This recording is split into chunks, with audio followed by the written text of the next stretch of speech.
Eleonora Bottaro non voleva affrontare la chemioterapia. La diciottenne di Bagnoli di Sopra, stroncata nel 2016 dalla leucemia, era convinta di poter guarire grazie alle cure alternative e sperimentali. Lo ha raccontato davanti al giudice del Tribunale di Padova la mamma della ragazza, ascoltata per oltre un'ora e mezza. I due genitori della giovane, che all'epoca della malattia aveva 17 anni, sono accusati di omicidio colposo per non aver sottoposto la figlia ai cicli chemioterapici.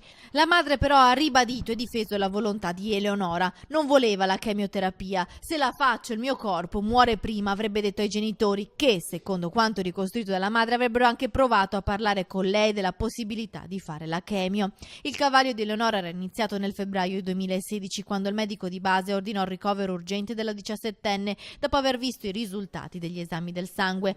La malattia le venne comunicata nel giorno dell'anniversario della morte del fratello. La cosa scioccò la giovane.